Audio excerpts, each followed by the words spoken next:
जिले के बड़का सियाल क्षेत्र के विस्थापित ग्रामीणों ने सियाल परियोजना में चल रहे आउटसोर्सिंग आरए माइनिंग मिलिंग और पीएसएमई मिलिंग के ट्रांसपोर्टिंग को कुछ घंटे के तक रोका गया। ग्रामीणों का कहना था कि परियोजना प्रबंधन नियम के खिलाफ ट्रांसपोर्टिंग करवा रही है। नियम में है कि आउटसोर्सिंग चला रहे कंपनी अपनी गाड़ी से ट्रांसपोर्टिंग कराएंगे और उसमें स्थानीय लोगों को सहभागिता देंगे, जिससे उनकी बेरोजगारी भी हल होगी, पर प्रबंधन के द्वारा नियम को धत्ता बताकर ट्रांसपोर्टिंग कराया जा रहा है। नियम के विरुद्ध ट्रांसपोर्टिंग के चलते स्थानीय विस्थापित प्रभावित बस्ती सौदा के ग्रामीणों ने कई घंटे तक कंठाघर के पास ट्रांसपोर्टिंग हाईवे को रोक रखा।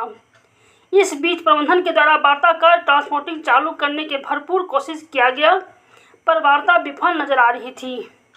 समाचार लिखे जाने तक वार्ता जारी रहा है। रामगढ़ से महेश प्रसाद की रिपोर्ट। यहाँ पर जुटे हुए हैं प्रबंधन जो है बड़का सियाल क्षेत्र का जो सीसीएल का यहाँ कार्य हो रहा है सियाल परियोजना में, वो नियम जो आउटसोर्सिंग चल रहा है, जो आउटसोर्सिंग आरए माइनिंग का चल रहा है, वो नियम के विरुद्ध चलाया जा रहा है। हम लोगों ने बार बार प्रबंधन से ये मांग की कि आप नियम से चलाइए, हम लोग को कोई आपत्ति नहीं है, लेकिन देखें कि सिर्फ हम लोग को आश्वासन मिलता है, उस पर कोई कार्रवाई नहीं होता है। तो लास्ट में हम ही लोग ग्रामीण जो है वो सोचे कि अब नियम के साथ में कार्य कराना हम ही को पड़ेगा। तो हम लोग आकर के सबसे पहला मुद्दा जो है ट्रांसपोर्टिंग आरए माइनिंग को खुद से करना है। तो वो हम लोग बाहर जो अवैध तरीक़ा से जो ट्रांसपोर्टिंग कर रहा है नियम के विरुद्ध, उस गाड़ी को हम लोग बोल दिए कि नहीं चलने देंगे, और उतना गाड़ी को हम लोग रोक दिए हैं। बाकी आरए माइनिंग अपना खुद का गाड़ी से चलाए, हम लोग को कोई दिक्कत नहीं है। कंपनी का कोई आया कि नहीं लोग यहाँ पर? सीसीएल का मैनेजमेंट आए थे बात करने के लिए कि अभी चलने दीजिए, इस पर बैठ करके बात करेंगे। हम लोगों ने बोला है कि इसमें बैठने का क्या बात है, जो नियम के विरुद्ध कार्य हो रहा है उसको बंद करवाइए, अपना कार्य कीजिए। लेकिन वो थोड़ा सा मैसेज गलत फैला रहे हैं कि हम लोगों ने कोलवरी बंद कर दिया है, लेकिन हम लोग कोई वैसा कोलवरी बंद नहीं किए हैं। सिर्फ ट्रांसपोर्टिंग जो नियम के विरुद्ध चल रही है उसको बंद किया है, वो नियम के साथ चला है, हम लोग को कोई दिक्कत नहीं। लेकिन बाहरी ठेकेदार के द्वारा जो ट्रांसपोर्टिंग करवाया जा रहा है हाईवा के द्वारा, उस पर हम लोग को विरोध है। और जो चलाया जा रहा है तो वो चलावे, लेकिन हमारे यहाँ स्थानीय लोगों को उसमें ऑपरेटर में उसको लेना होगा। वो जब तक नहीं लेगा तब तक ये बंद रहेगा।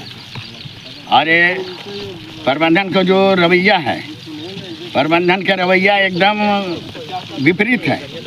सिर्फ वोट डालो, राज करो और अपना वाहवाही लूटो और कंपनी के साथ बंदर बांट करें। योजना में कोयला खनन का काम आरए माइनिंग के द्वारा किया जा रहा है। जब हम लोग रोज़गार की बात करते हैं, विस्थापित ग्राम में सुविधा देने की बात करते हैं, ये लोग प्रबंधन के लोग बोलते हैं कि ये नियम में नहीं है। तो हम लोगों ने प्रबंधन से कहा है कि जो कोयला खनन करने के लिए एनआईटी का जो रूल्स एंड रेगुलेशंस है उसके अनुसार कोयला खनन का काम किया जाए। हाई पावर कमेटी का जो रोज़गार के लिए जो पेमेंट करना है उसके अनुसार वो भुगतान करे, वो नियम से काम करे, नियम से कोयला निकाले, हम लोग को कोई आपत्ति नहीं है। आरए माइनिंग को खुद यहाँ से कोयला खनन के साथ साथ ट्रांसपोर्टिंग भी करना था, लेकिन उसने नियम के खिलाफ ट्रांसपोर्टिंग का काम किसी और को दे दिया है, और इसमें सियाल प्रबंधन की मिलीभगत है। तो हम लोगों का ये मांग है कि प्रबंधन के जो लोग इसमें मिलीभगत करके जो 2 साल से करवा रहे हैं गलत काम, वैसे प्रबंधन के लोगों पर भी कार्रवाई होनी चाहिए और नियम से काम करें, हम लोग को कोई आपत्ति नहीं है। ड्राइवर लाता है, बाहर से गाड़ी लाता है। ये सवाल तो आप लोग पहले भी उठाए थे? पहले उठाए हैं, सिर्फ आश्वासन मिलता रहा है। अब हम लोग आश्वासन पर नहीं चलेंगे, कार्रवाई होनी चाहिए।